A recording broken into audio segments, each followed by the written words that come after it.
Welcome to this ICF Slalom podcast episode, part of the series running until the Los Angeles 2028 Olympic Games. We bring you the inside stories from around the globe from the people who make canoe slalom so special.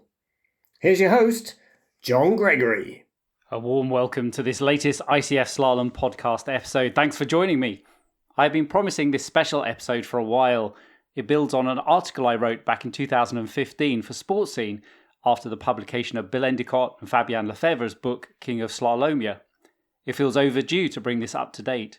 And since 2015, we have also seen the introduction of kayak cross, representing another class. For the purposes of this analysis, I've concentrated only on ICF Canoe Slalom World Championships individual 1951 to 2025, so excluding team races.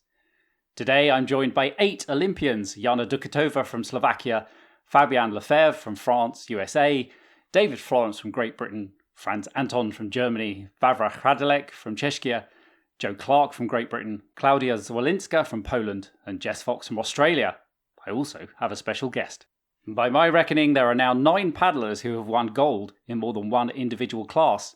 In alphabetical order, they are Franz Anton from Germany, Joe Clarke from Great Britain, Jana Dukatova from Slovakia, the late Charles Doucet from Switzerland, David Florence from Great Britain, Jess Fox from Australia, Vavra Hradilek from Czechia, Fabien Lefevre, France, then USA, and now Klaudia Zwolinska from Poland. At first, those medalling across 2 classes were in C1 men and C2 men. The Swiss paddler Charlie Doucet sadly passed away shortly after the original blog post. He won 9 medals at World Championships, of which 3 were gold in individual classes. In 1953, he simultaneously became world champion in C1 and C2 with partner John Engler. 10 years ago, he told me that it was extraordinary. Everything seemed to become possible. Paddling and competing in C1 and C2 is very valuable. You may learn new tricks, he said. With the introduction of C1 women, Jana Dukatova became the first of the women to medal in K1 and C1 at Senior Worlds. She was followed by Jess Fox, Mallory Franklin from Great Britain, and most recently Klaudia Zwolinska. Some of these athletes have already retired, others have many years of racing ahead. And with the introduction of kayak cross individual as a medal category, in theory an athlete could win across 4 classes. Let's start today with Jana Dukatova, ICF World Champion in K1 Women from Prague in 2006 and C1 Women from Tarzan 2010. I started by asking her about starting C1, the benefits of racing in 2 categories, and from her new role as a coach and therapist for today's athletes with kayak cross 2. Before the rule change in 2008, I didn't paddle C1 at all. I loved watching this very technical discipline, and I was a bit sad that it was only a men's class. But after the rule change, taking it on became an enormous challenge for me. I remember starting in December 2008 during a training camp in Penrith. I took it slowly.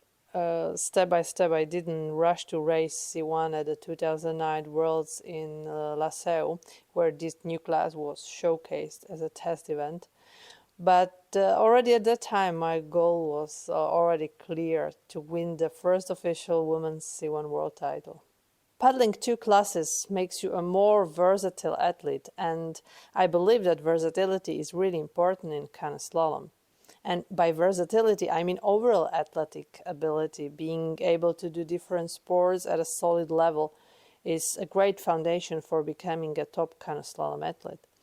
From my experience, your kayak technique can actually improve through paddling C1. You learn new moves, you learn how to use the water to your advantage, and having only one blade forces you to engage your boat's edges much more precisely. Beyond those technical benefits I just mentioned, athletes who compete in 2 classes gain twice as much racing experience within the same period of time, which can accelerate their progress as well. That was Jana Dukatova. She represented Slovakia at the Olympics in London and Rio. She spoke to us from Bratislava, Slovakia. Next, I spoke to Fabien Lefevre, double ICF K1 Men World Champion from Borg in 2002 and Augsburg in 2003, and then C1 Men World Champion in Deep Creek in 2014. Fabien, I mean, you're something of a trailblazer. In fact, I think the first and only male athlete to win individual canoe slalom world championship medals in 3 classes. How much of it was planned, or did it just evolve over time? Completely evolved over time. I started to run 2 classes because I was bored in paddling K1 for so many years, I needed something new, something challenging, and something motivating, actually. Because at the level of expertise I reached in K1, I just had to train to be in shape on the D-Day, and was not enough for me to go and train twice a day out there, So I decided, why not trying to race 2 classes? And that came from a crazy idea, man. And then three. I mean, if I remember rightly, I mean, your first world's medal and title in K1 was in Bratislava. Then you won gold in Borg and Augsburg. Yeah. So 2002, 2003. And then you raced C2 for France before moving on to race C1 for the USA. From K1 to C2 and C2 to C1, it just was like a cascade of events that led me to triple the classes at some point. It was like, oh, we did it in C2, why not trying it in C1 now? Because it's funny, because for a long time I really wished I paddled C1 when I was a teenager. I was always attracted to C1, and I was like, man, I can't start from scratch. It's too much. I've done so many years in K1. I'm not even at the peak of what I can do yet. And if I go to C1, it won't work. But I've always been attracted by C1. And all things considered, from my position right now, many years after stopping my sport career, I would say when I started C2, I should have stopped K1 completely to really go full speed in C2. And when I started C1, I should have stopped K1 to go full speed in C1. The main reason is it's hard to let go, It's hard to let go of it's like your safety class, I would say. You can still be performing even if you're not doing it in C2 or C1, K1 was like my safety net in a way. And the other complexity was that most of my sponsors paid me to paddle K1. When I brought C2 into the picture and then C1, it was not part of the partnership, And so I kind of had to do it. But if it was to do again, and that's my message for the guys out there, just go full speed in the new class, enjoy it. Because 10 years after you stop all of this, you will not care about it anymore. You would just care about if you enjoyed the process and it was fun, and then life picks up, Yeah, I mean, Joe Clarke, obviously Olympic champion from Rio, but I mean, he's now become the specialist in kite cross. Yeah. It looks amazing, by the way. Congrats to him, because it's hard these days to repeat the performance, I think back in the day, we didn't have as much density as there is now.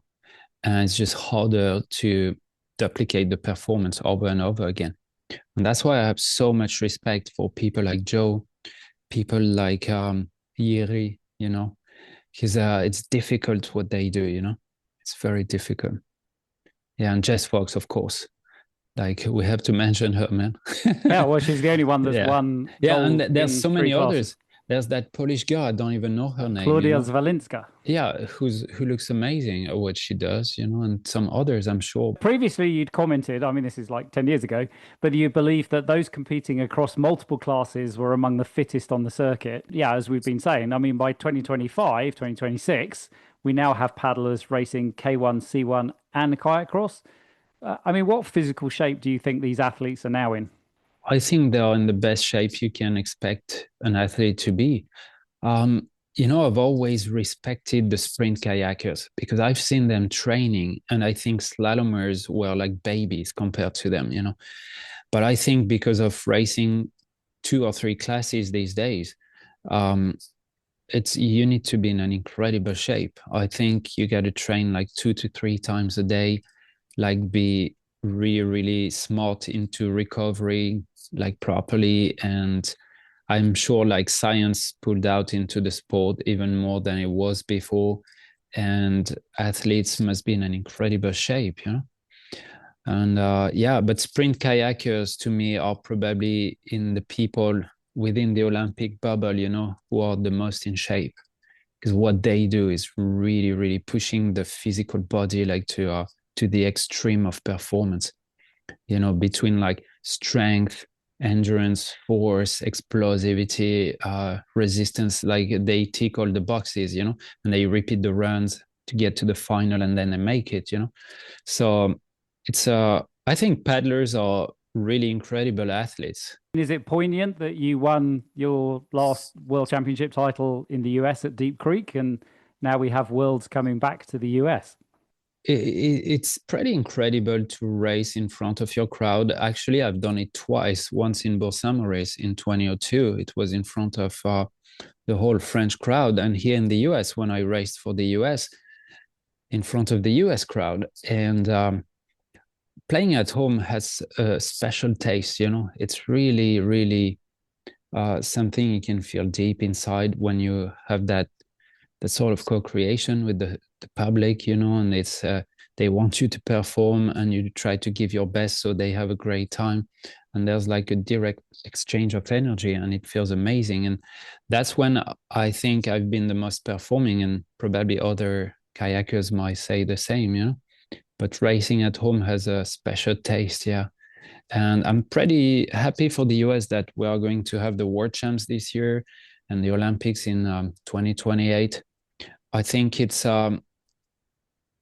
I think there's like a big push in the US to develop the sport, because there's just a few families who are like bringing their kids into it because they were paddlers, and it's a little sad because I think it's an amazing sport for kids just to learn about life in general. You travel, you got to fix your boat in all sorts of conditions.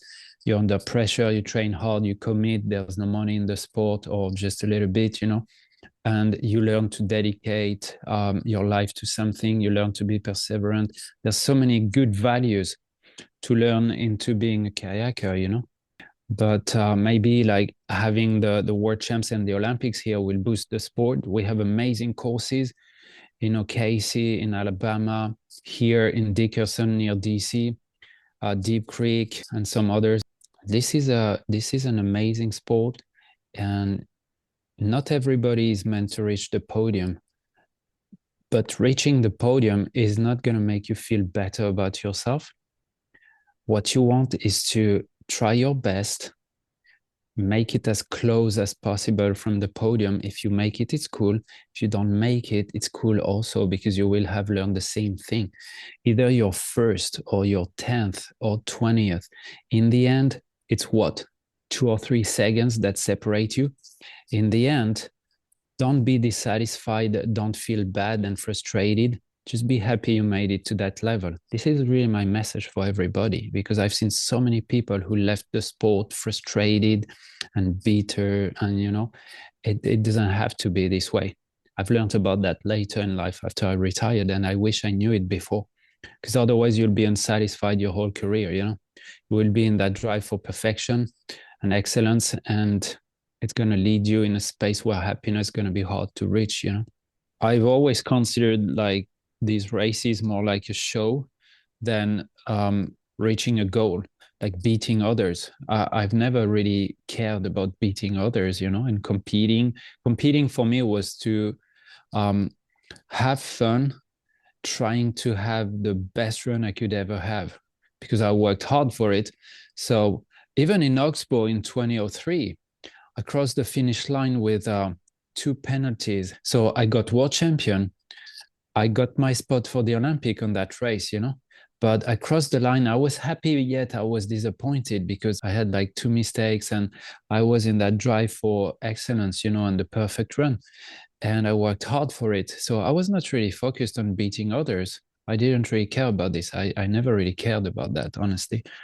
It was all about like putting out the most wonderful run I could ever expect to put out on the D-Day when I had to do it. I worked hard for this, and my fun and my pleasure was about doing it, trying it, doing it under like pressure. And many people will not understand that, because when you're in the world of competing, people think like you're here to beat others. I never really cared about any of this. It's really funny. That was Fabien Lefevre. He represented France at the Olympics in Athens and Beijing, where he won 2 Olympic silver medals. He spoke to us from Washington, D.C., USA. Next, I spoke to David Florence, double ICF world champion in C1 from Prague in 2013 and Lee Valley in 2015, as well as C2 men from Prague in 2013. David, you have the distinction of being one of 5 paddlers who've been world champions simultaneously in 2 classes, in fact. For you, it was in C1 and C2. The others were Charlie Doucette back in the early 50s, and then Jess Fox, Joe Clarke now, and now Klaudia Zwolinska. So when that came around for you, was that an ambition, or were you just right place and time sort of coalescent of factors? Did you plan it as such? To be honest, what the goal wasn't the World Championships at the time. As you know, as happened in our sport, the Olympics has become such a massive part of our sport because it gets so much more attention. And the goal really was to win, the ultimate goal. Not that I necessarily thought it was easily achievable or had expectations that I was going to be able to walk in and do it. But to dream big, the goal was to try and compete at the Olympic Games and win medals in more than one class. I just, to me, getting to the Olympics in Beijing and winning a medal was kind of all I'd ever dreamt of in the sport. Sounds unambitious, but I would have been, delighted with a bronze medal. I just wanted to get to the Olympics, win a medal, and then there was a part of me that thought I might retire after that. As it happened, London Olympics was the next thing on doorstep, which was very exciting. And I was inspired a bit by fellow Scot, Chris Hoy, seeing him win medals in more than one class, wondered if it was possible in our sport. And it was a really exciting time to be in it because obviously now lots and lots of people double up and it's really great to see. But at the time, it wasn't something that anyone did, I don't think. I think, the first World Cup we showed up at, it was myself and Richard, and Fabien and Dennis were the first people doubling up in C1 and C2, or kayak and C2 in Fabien and Richard's case. So it was an ambition to perform well in it. And I guess that double win at the World Championships came one year later than we'd have really loved to, but it was undoubtedly one of the greatest achievements of my career. And yeah, I'd never been, it was just total disbelief. Just to win it one day in C1 was a complete dream come true. And then to go on the next day and win it in C2, because, I'll be honest, there was lots of good paddlers. It wasn't like we were the out and out favorites. It wasn't like at the time I was the Martican of his heyday or anything like that. There was a lot of really, really strong paddlers who had the chance to win, and it just worked out for me on that weekend. That was Prague. I remember 2013. Yeah, absolutely. Undoubtedly one of the best weekends of my canoeing life. Okay, well, you mentioned Fabien earlier, but I guess Richard and Fabien were outliers in that they were K1 rather than C1 paddlers. And I guess then that combination actually enabled, because Richard had qualified as the K1 boat, actually enabled Great Britain to have 2 boats for the London Olympics. But the partnership with Richard seems kind of, I don't know, an unlikely one. How did that come about? And why did it work?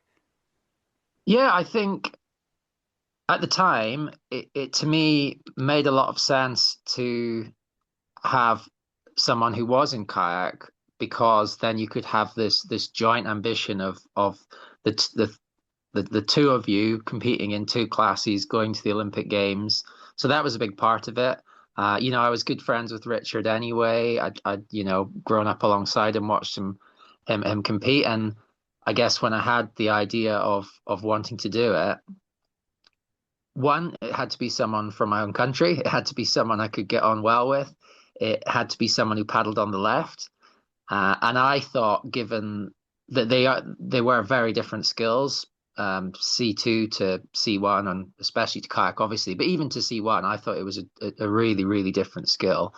I thought we were going to have to put a lot of time into it. So I thought you wanted someone who was already, really well physically developed.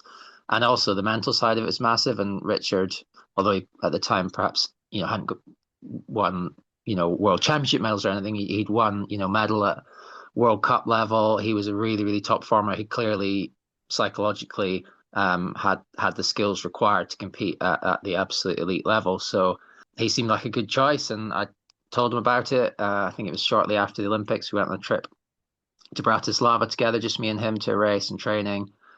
Told him my idea, and he was really excited and was keen to get on board. How did those first few sessions go? Oh, absolutely dreadful. We tried on the flat water at Bratislava, and we basically couldn't even do a flat water upstream. But we weren't deterred, and it came together. Yeah, it felt slow initially, but then it seemed like we turned a corner in that winter at some point. And, I mean, our first World Cup race that we went to, we got on the podium, which was, I think to both of us, total disbelief, really.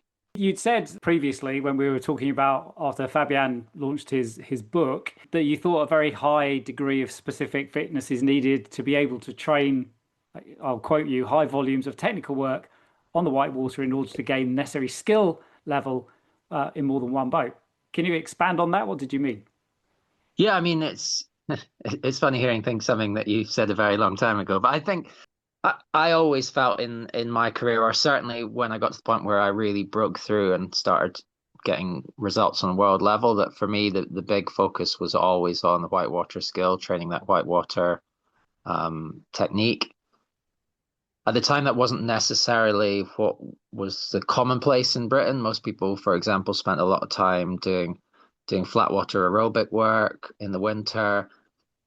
And I really wanted to move on and focus on the skill. I think that whitewater skill was the real separator. I think that's probably, changed to some degree now. There are lots of other people who train much more like that. And there were some at the time, but especially then if you're trying to take up two classes, I thought it wasn't the physicality that was going to win us Olympic medals, really, or world championship medals, or get us to the elite level. It was that real specific skill in C2, at the same time trying to push skill level in our individual boats. And so it required a lot of time training on whitewater. And I do think there is a different type of fitness that is required to be able to sustain high volumes of that. You could spend all winter, in my experience, training flat water loops and get phenomenally aerobically fit and very good at canoeing, but it didn't seem to translate to then performing well in high volumes of white water. So I think that's basically what I meant by that.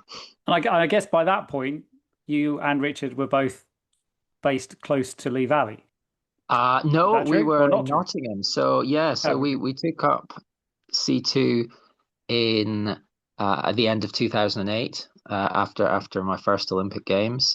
So we were based in Nottingham for the first few years before Lee Valley was built for London 2012. But yeah, for a while we were based in Lee Valley, yeah. Which is just the most amazing whitewater. Yeah, I feel like I had my career in the sport at a very fortunate time. There were so many exciting things that came to have a home Olympics, to have Lee Valley be built. Being around at that time when people were all starting doubling up from C1 and kayaking to C2 was really exciting to be involved and be at the start of that. Yeah, amazing times. That was David Florence. He represented Great Britain at the Olympics in Beijing, London and Rio, where he won 3 Olympic silver medals. He spoke to us from home near Penzance, UK. Next today, I spoke to Franz Anton, ICF world champion in C2 men from Lee Valley in 2015 and C1 men from Diodora in 2018. Franz, wonderful to have an opportunity to chat with you. I mean, you were amongst a group of athletes competing successfully in C2 and C1. I mean, other paddlers that come to mind, of course, include David Florence, Luka Bozic, Fabien Lefevre, Daniil Gargaud-Chenot, and Jan Benzian. Now, from memory, I think you started in C1 and then competed ultimately in C1 and C2 before kind of exclusively C1 before Tokyo. Take us through that. That's true. Yeah, I started with C1, and then when I came a little bit older and I had the opportunity to join the sports company of the police, I had the same schedule of training like Jan Benzin. So I joined his training group, and when when the rhythm is the same and when you understand the same without saying a word, then once it comes in your mind that you have to sit in the C2. And so we had the German championship, and we had, I don't know how, but we had this funny idea. Let's just take it let's put it together in one boat. And so we did, and we became third place in our first race, in our first action together. So we said, oh yeah, quite a good start. Let's go on. And then the rest was really good. So what made it work between you and Jan? What made it work? We had just one. We didn't fight against each other. We had always the same in mind. We give everything a chance. So if I had a crazy idea in mind, Jan said, yeah, let's go for it. And even if he was totally thinking that will be not a good idea to do it like this, what I was like trying to do, but he still followed, and I did the same with his ideas, and then we find out what's the best, and so that was one of our things that made us strong, I think. And made you incredibly successful as a pairing. Yeah, we had some medals. Did you ever paddle C2 with somebody else? Just for fun and only for one session. And I mean, it worked also okay. But with Jan, we didn't need a word in the sessions or in the competition. So, which was really good. How did you find the demands or the balance of trying to train both in then C2 and C1? Oh, that was easy. We did a 50-50 rule.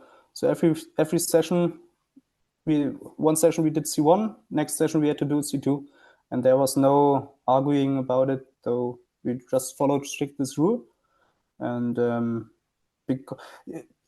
once you realize it's not a disadvantage if you do it in both categories, or you're not losing something if you, for example, if you are before a world championship and you had not a good session in a C1, and then you have the next session before the race, and some athletes, they get it in mind they have to go on or try it again with the C1. But for us, it was clear what everything was wrong in the C1, I can still figure it out in the C2. And so we did. And so there was never a problem about it. Do you think C2 improved ultimately your C1 paddling as well? Did your C1 paddling benefit from your experience in racing in C2? Oh yeah, a lot. Because you build a lot of strength in the C2, because strength, not strength. You have to, you are two persons in one boat, and that's not easy. And so you build a lot of muscles, and you get a little bit tougher, and you I don't know if you find a more balanced situation between C1 and C2, and also in the C1, because you have someone behind you or in front of you, and you have to, I don't know how to say it. It was like a rhythm, and you can take this rhythm also in the C1. But your placement in gates as well also has to allow for the fact that there's two of you trying to go through the gate line. Presumably that has benefits then when you transfer to a C1. Either you could maybe be a little bit tighter, or you just get used to having that extra margin. Yeah. And then obviously in the run up to Tokyo, obviously with the announcement of C1 women, which you're now coaching as under 23, obviously C2 sadly was dropped from the program. Was it then an ambition of yours to kind of really try and step up in C1 and go for titles and medals? And yeah, because for Jan it was clear he will finish his career after the Rio Olympics. So for me they didn't cancel my category, because it was clear I will not go on with C2. And so, but I feel really sad for all the other C2 guys, and for myself. So I already had in mind I go now on in C1, which I did also the time before, but now I have more time for training in C1, which I now realize is not a benefit. I would say if you can if you have different categories where you can go for training, it's better than except just one category. So if I still had the chance to do another category which I would be successful in, I would take it. But I think kayak cross or K1 I will not make it. Never mind. It was always a good feeling for me, because when I had the competition, and it's clear not every race is a good race, but then you have 2 chances or 3 chances, even that.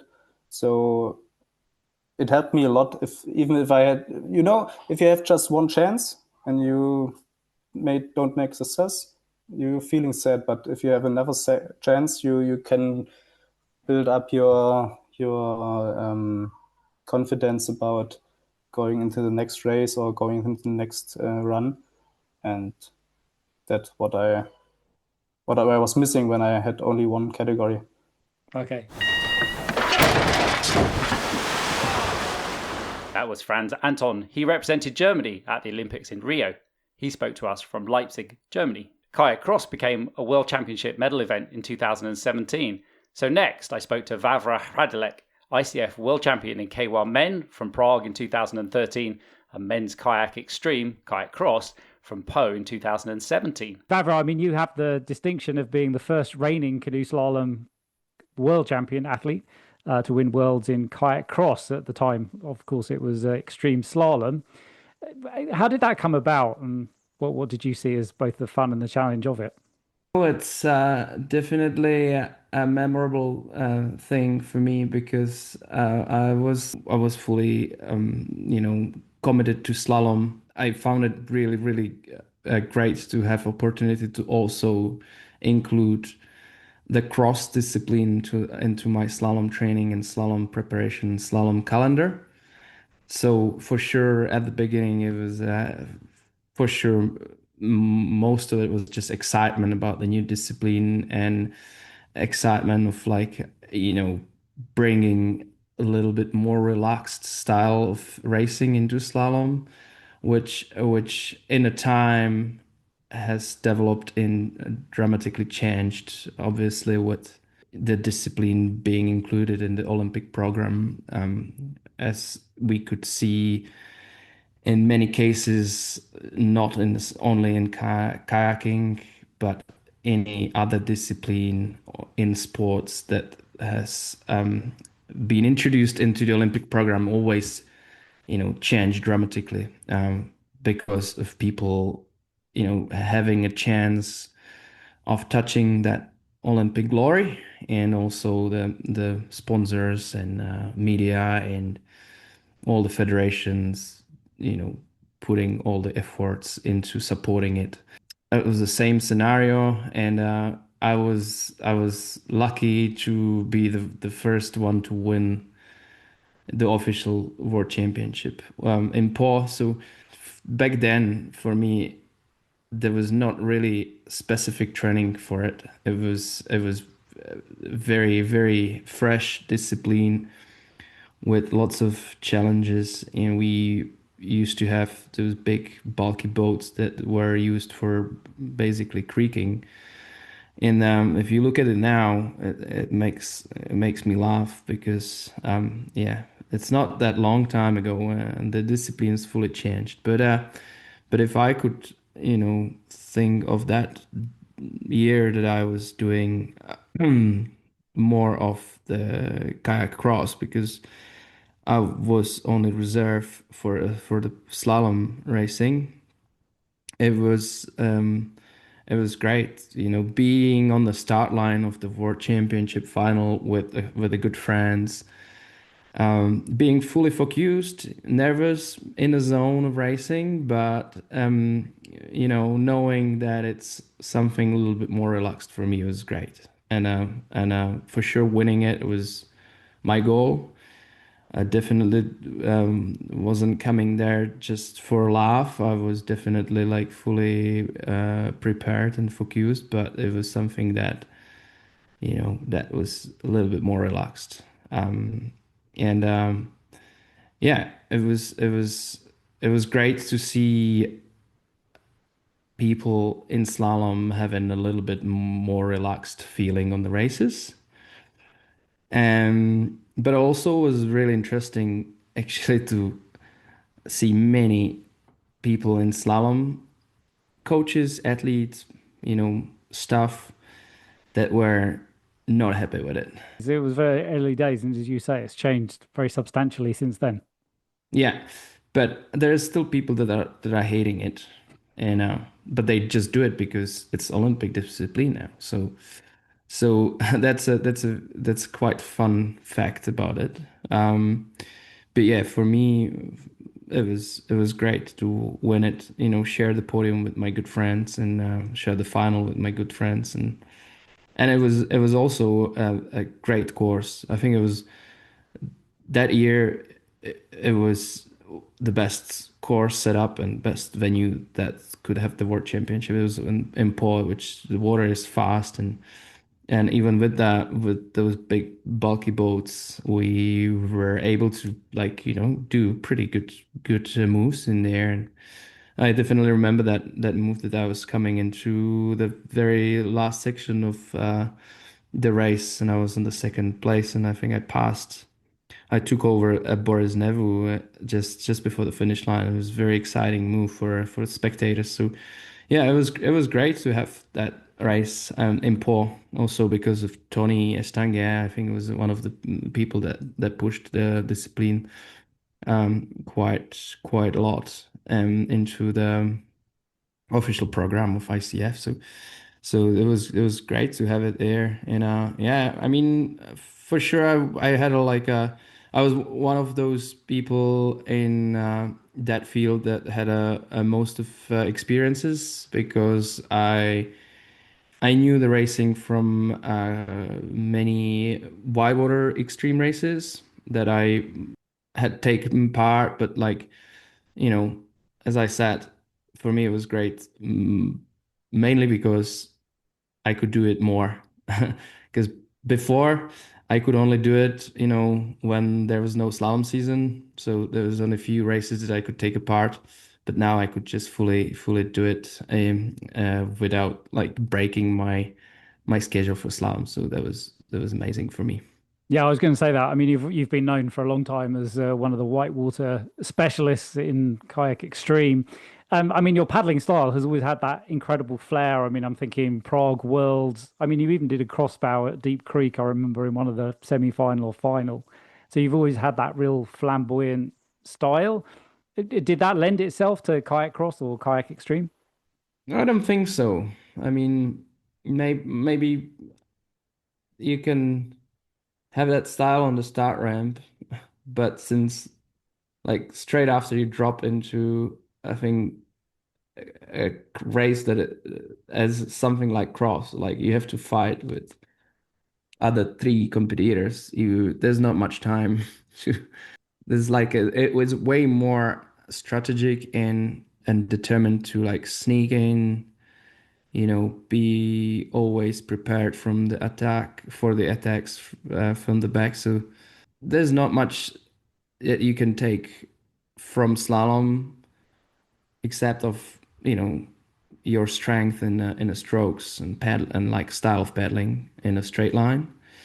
But I guess everything else is completely different. So yeah, obviously everyone has his unique style of paddling, but in a way of winning kayak cross, I guess there's not much you can take from slalom. You still wish you were racing kayak cross? I was going to, but yeah, as I mentioned already once, if you wanted to train kayak cross in Prague, you were basically without gates, because no one really put the gates, and the British or French or Swiss athletes, they were already having gates for many months or maybe years before we had them, because simply that no one was doing it. So the same was with a selection criteria. So I was basically not able to do it because it was, unfortunately for me, two seasons that I didn't make the slalom team, so I wasn't eligible to race kayak cross either. So has very, very limited option to sneak in the team if you're Czech. So you had to be really, really good in slalom in order to be able to race kayak cross. So the discipline went so fast forward in a way of like developing new skills, new technique of doing the upstreams, and that's so that was the end for me. Well, you're the only Czech paddler that has been world champion in kayak cross and in the regular slalom. So congratulations for that. You should be proud of that. Yeah, yeah.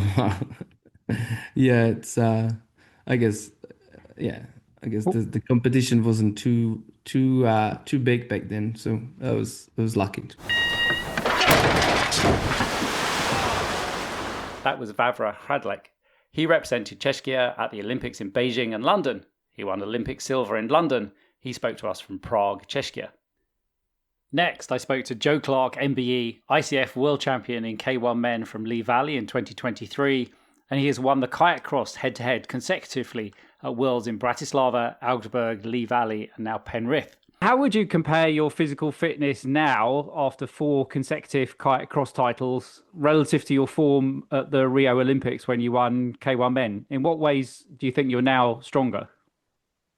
It's hard to say really. I think it's different. Like preparing for 2 events rather than one now is provides different challenges. I think fortunately I'm very powerful and explosive, so that leads itself to the kayak cross. So training has shifted slightly into that zone. I think in Rio, it's kind of the young kid on the block. Certainly the British team was like 10 years younger than the likes of Fiona, Penny, David Florence, Rich Hanslow. So yeah, it was kind of coming to that a bit of an unknown. Certainly knew I could put down good runs. So I think probably stronger physically is probably not that much, but stronger mentally is probably a huge difference. Like that's probably where it's changed, almost like having the belief in myself, knowing I'm capable of these runs and these performances now rather than kind of a bit of an unknown. Sam Lever commented at the Penrith Worlds that you remain the man to beat in kayak cross. He was right, of course. You took the world's kayak cross individual silver and then followed up at the end of the week with the head-to-head world title. Yeah, I mean, certainly feel like there's more and more of a target on my back nowadays. Doing it 3 times is one thing, but doing it 4 was another. And I think people joked about it before, like, could you imagine if you did 4 times? And I was like, well, yeah, I mean, it's the dream, obviously. That's what we're looking for. And I think that good time trial obviously led to having a good lane pick from the start, and then difficult first round with the 2 Swiss guys. Obviously, the Swiss have been the forefront of kayak cross for a long time, and certainly innovation. So was thinking they were going to be cooking up some kind of tactics to try and knock me out in round 1, so I'd be in the repechage. So I was very nervous for that round. But yeah, I think how the season's been a bit different, missing the first 3 World Cups and not getting my teeth really stuck into any of the rounds in kayak cross in World Cup 4 and 5. A really good time trial in World Cup 4 in Tarts and taking the win. So I knew the pace was there, but I think my confidence just built as I went through the rounds, to be honest. Like, I remember touching base with my coach, Campbell Walsh, and I said to him, I feel like I'm getting more and more energy as we're going through this competition because my confidence is growing again.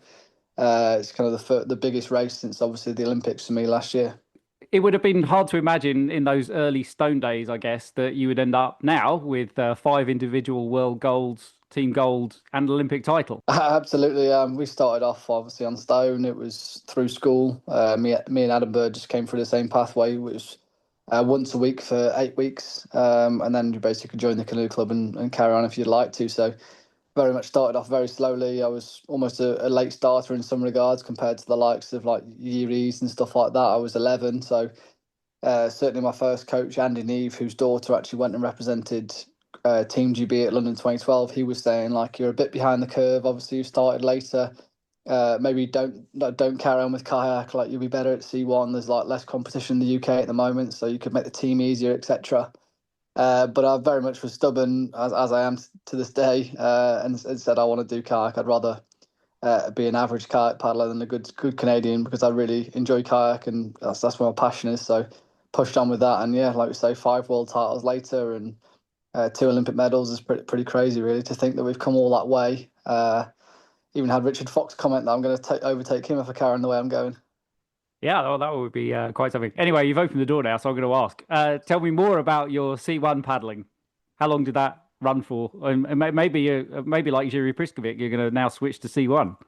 Oh no, it took a turn. When I was probably 13, there was an opportunity for myself to be on the program, or like kind of a bit of coaching support and training camps in Nottingham, in kayak and C1. But I just said I'd rather just focus on kayak because I just found C1 too uncomfortable.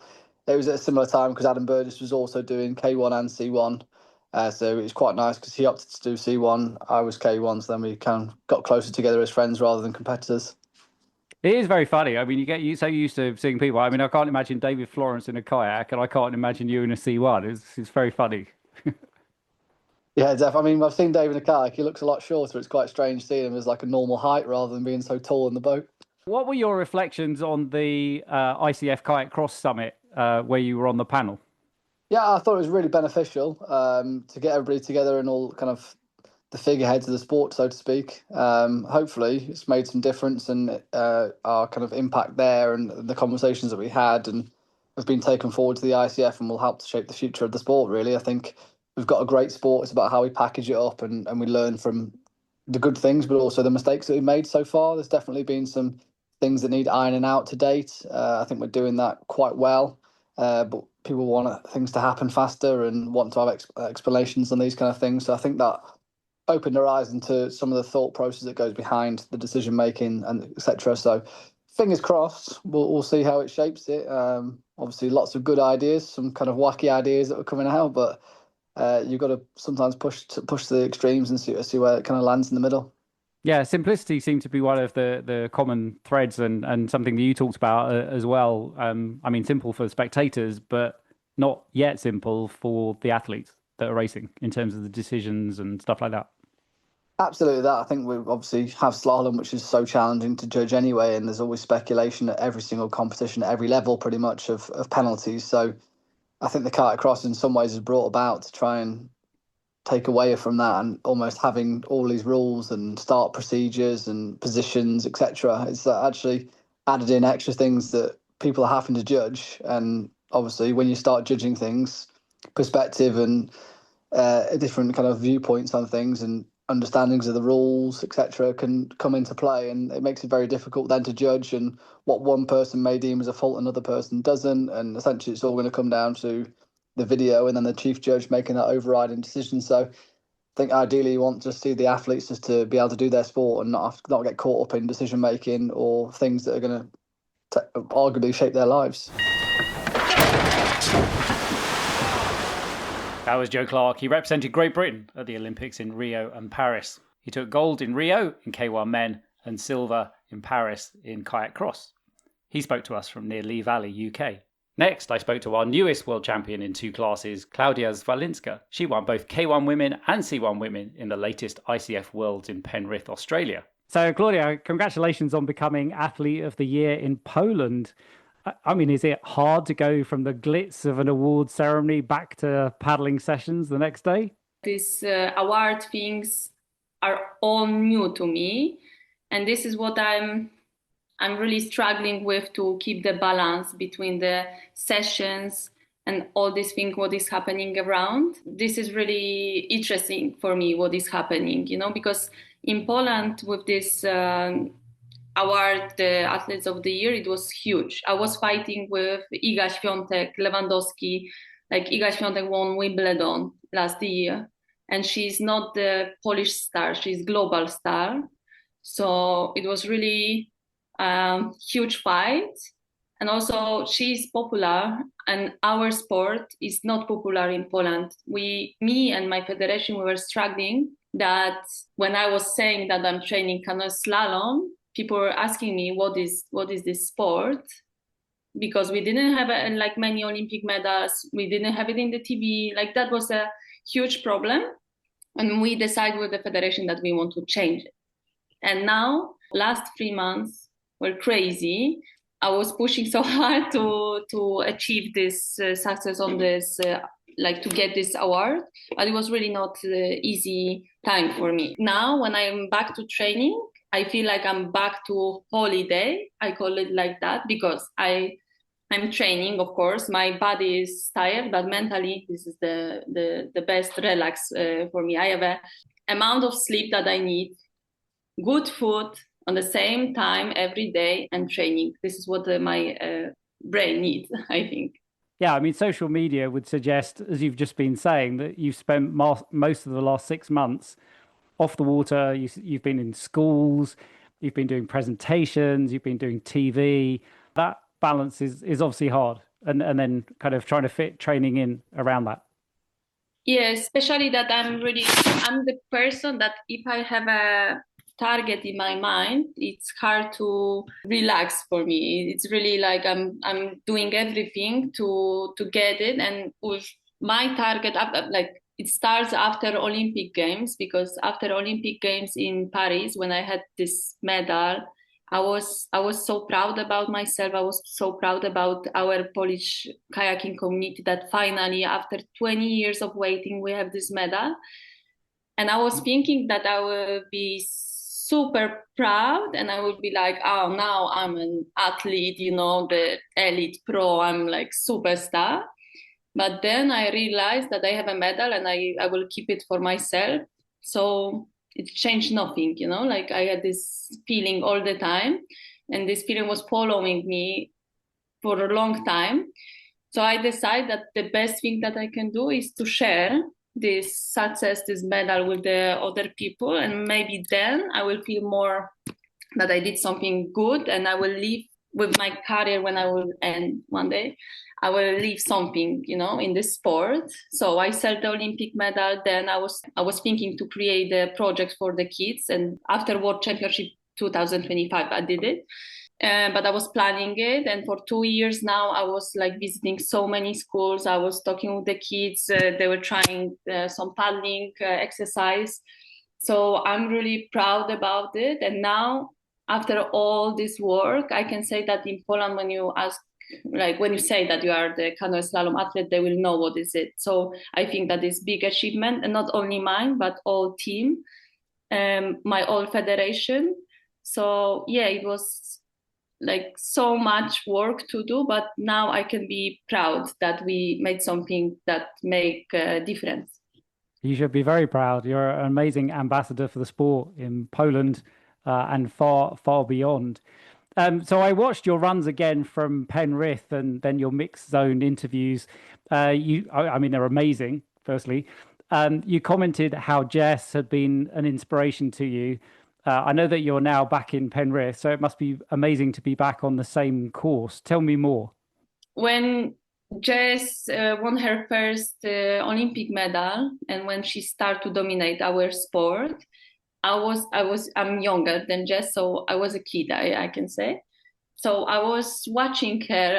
I saw what she was doing, and I think that she made our female sport, canoe slalom. She's a global superstar of our sport. I think this is the really good person to be inspired by. So I was trying to be that good on the water, which was really hard because she's super strong. But yes, she was inspiring me not only in the one category, but also when I tried to do the 3 categories. And many times I was like, this even makes sense. Like, I don't have energy for that. It's too much. It's too much energy, too much time. And I saw that it's possible to be on the top level in 3 categories because of the Jess. Like she was showing it on every single competition. So it was really inspiring for me. And also I was traveling to Australia for 3 years now. I think that I'm traveling every winter, and I really like this place. It's like really good place to prepare for the season, but also like Jess is preparing here and many other great athletes. Kimberly is here, Evie is here, so we can like watch each other and train sometimes together. So I think it's really good place to be. The trip here is terrible with the boats. It's so difficult, But when you are here, it's one of the best place to train. And now, especially after World Championship, I have a really good feelings about this course, and I have a great memories. And this is also important. So many Polish people lives here in Australia, and I sometimes I feel like home, So I really appreciate it to be here and that it's possible. So I'm grateful to my team that they sending me here every year. Oh, that's so nice to hear. I mean, yeah, you, Jess, Kim Woods, Anna Sadler, and many others. I mean, you've proven that you can be successful racing in 3 categories at Worlds and World Cup races. How challenging or beneficial is racing across more than one class? It's very challenging. Like I had doubt so many times if this makes sense, because I was just overstimulated. Like I was so tired during the race, especially World Cups. It's like a lot of race, and what is the worst for me, that is a lot of stress. Normally when I had the one category, after heats, I had some, I don't know, time for me when I can relax, don't think about the race. But now with 3 categories, all the time you're thinking about the race. So this is really challenging. And what is like super challenging, because it's not only for me, but it's for the whole team. It's organizational logistic about it, like around it. I like how to do it, that I will not spend too much energy for the other things that are not important right now. And they need to also learn how to do it. And for us, it was many years that we were trying, and now it started working really well on the World Championship. With the organization, with the logistic, everything was working super good. But it was because of our experience. For example, on the Olympic Games in Paris, I was also racing in the 3 categories. We didn't have this knowledge. We made so many mistakes, and I was losing energy on the things that I shouldn't do. I shouldn't losing this energy on it. I think that is really challenging, not only for me, for the whole team. So this is what is the most difficult.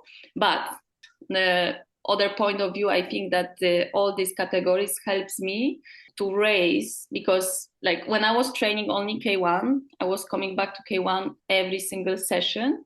So I didn't have this second, third way, which started to be quite, maybe not boring, but it was hard, because all the time you're doing the same thing, same category, same position in the boat.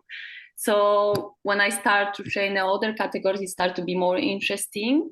And I saw that it's not stopping me on the K1, but I'm start to be stronger on the K1. And also kayak cross, let's say it loud, this is completely different sport discipline for me.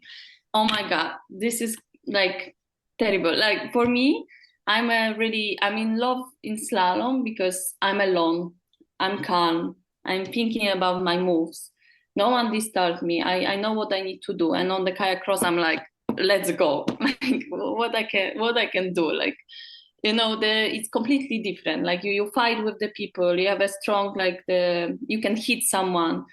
Like on my first kayak cross race, it was I think European Championship in Liptovsky Mikuláš. I jumped on the start line with Marjorie de la Souza, and I hit her. And during the race, I was like, sorry. And then I was fighting, but at the beginning I said sorry because it was I was not really prepared for it. I know that it's happening, but I was not used to hit someone.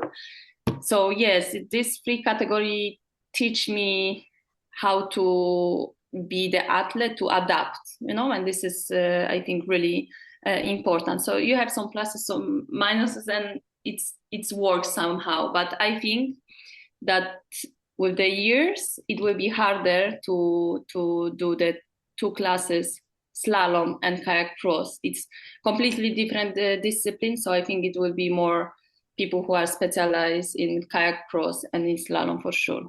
I think you're right, but you're still learning. And yes, you are very successful at it nevertheless. The season, 2025 season, so 2 wins at World Championships, puts you in a group of 9 athletes who've done it before, all of whose names we know, and we're kind of talking about them in this podcast episodes. Yeah, how does it make you feel to be amongst that elite group of 9 athletes? I think that sometimes it still feels like unreal.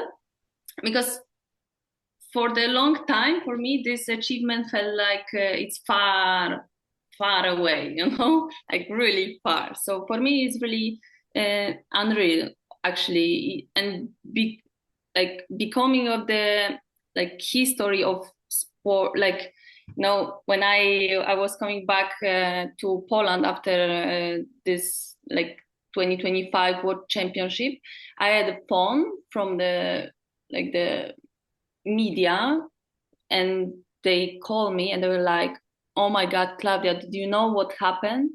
Like you made the history. Like for the 70 years in Poland, it was like last time 70 years was this situation that someone make it, like the 3 medals individual on the Olympic category." And I was like, yeah, like I was not even putting inside me that it's possible that they are talking about me. And for me, it was really crazy. And I felt it really in Poland that they treat it as a like history achievement.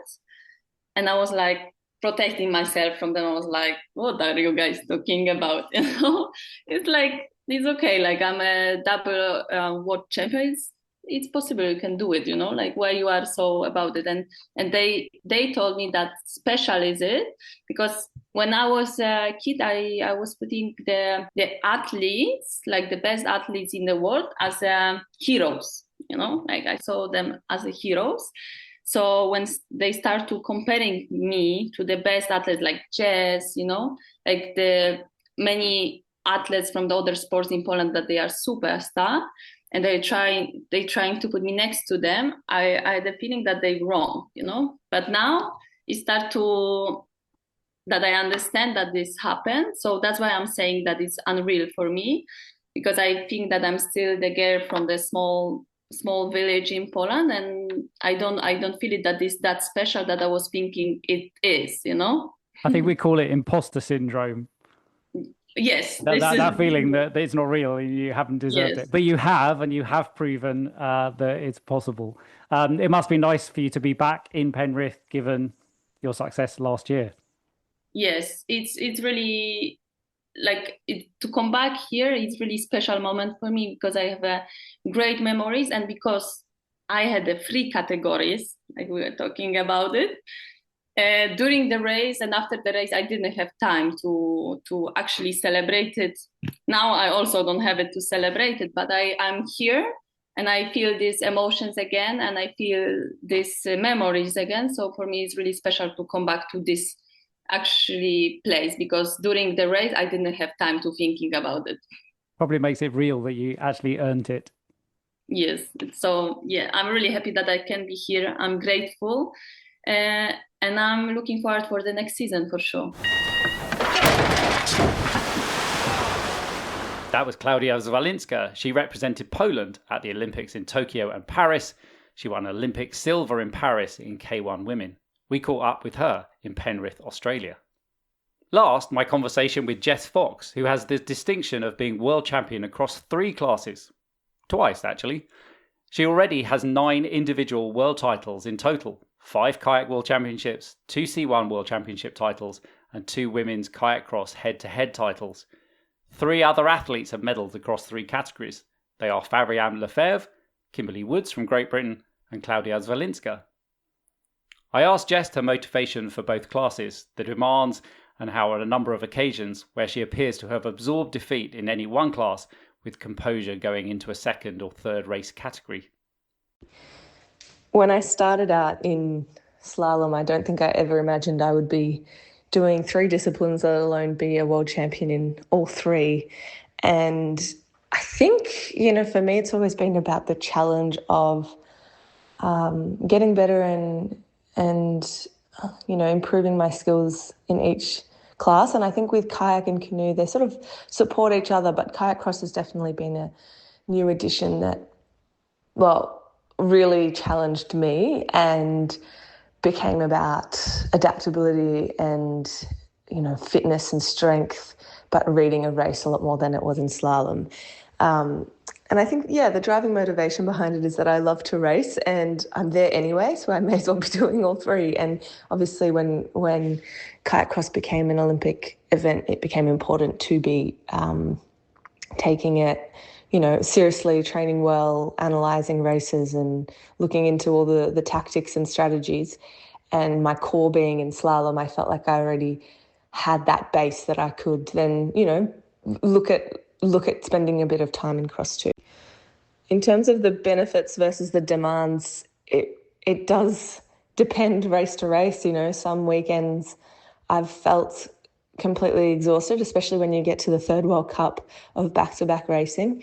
But I've always looked at cross as a really good opportunity to get stronger and fitter, and the boat's, weighing 18 kilos. But I think it's also really enjoyable and fun and cross gives me a new challenge and variety. And, I've always felt like slalom is quite simple in the sense that it's you by yourself, you're racing against the clock, you're the master of your own race. In cross, there is that element of luck, which I do find a bit hard. And sometimes it's completely out of your control. Sometimes you get completely smashed up by other people. And sometimes you make the wrong decisions and it impacts you and you don't progress or you hurt yourself. So it is about weighing the demands. And I think when I get closer to major events like a World Champs or like the Olympics, I did back off a little bit from the cross, but I do feel like I'm still learning and I still need that experience. I think I've always enjoyed racing the multiple events because it gave me more time on the water, more time on the start line, especially as a younger athlete. It was all about building that experience. And then I realised, I'm actually quite good at the canoe and the kayak. So it just became a part of my, my norm to do two classes. So what's the third one added to the mix? But I think, in 2013, I won my first C1 world title, and I remember being really frustrated and disappointed with the kayak. And I've probably learnt early on that it's about, compartmentalizing, being able to reframe and then come back stronger the next day with, a bit more of a vengeance. And so there have been a number of instances where if one event hasn't gone well, I have managed to come back and perform well in the other event. So it is a skill that I'm proud of and that I've felt has been a part of my journey. And, when I've won both events, sometimes that's even harder because you're on this high from winning the first one and being able to refocus to, come back for the second one is also really challenging because the energy, you're still spending a lot of emotional energy by being really happy with the win. And it is funny because in 2014, I remember when I won the first event, which was the canoe, I think, when I won that race, it's almost like I didn't feel that much emotion because I was like, no, I still have another job to do. So I was happy and I, had a very minimal celebration, but straight away I refocused and was able to really let loose and celebrate and feel the joy once I won in the kayak. So I do tend to try and stay focused between races because I know I've got another one coming and I know there's another opportunity there. It's interesting because I've had most of last season off due to my surgery. So I'm on that comeback train and I haven't done much kayak cross because it's been all about increasing the load in slalom and feeling back to normal in slalom before I, take any risks in the kayak cross. So, I'm not really sure what this season's going to look like in terms of how many events I do, how many, races throughout the year, if I'm doing all three at all of them. We don't really know what it's going to look like. I kind of am going to take it step by step, but I think for me the challenge has always been the cross head-to-head. I think the time trial I feel quite strong in, but the head-to-head is always really scary and stressful and, you just never know what's going to happen. So I do think cross will stay my challenge, but in slalom as well, it's going to be challenging. There's so many up and coming athletes who are really pushing And then there's obviously the top 10 who are always very, very strong. So I'm excited for the challenge and we'll see. That was Jess Fox. She represented Australia at the Olympics in London, Rio, Tokyo and Paris, from which she has 6 Olympic medals, 2 of them gold. She spoke to us from Penrith, Australia. Finally, it seemed ideal to go back to where this story began with Bill Endicott and Fabien Lefevre's book. I invited the legendary US coach for his reflections on the 8 interviews with these paddling superstars. He has coached 57 athletes to medals at Worlds, World Cup or Olympics. He knows a thing or two. What I have learned, actually, even in the last few days, and this shouldn't be a surprise to me, is I listened to the following Waters podcast episode, your interview there, and then obviously your books, some of which I have. You've spent a lifetime interviewing coaches and athletes, and I think then drawing your own reflections. I haven't done it in this sport in quite a while now, but there was a period there where I was extremely active. You and Fabien Lefevre wrote a book, King of Slalomia, in 2015. And I did a blog post about that, which is what kicked me off around looking at athletes across multiple classes.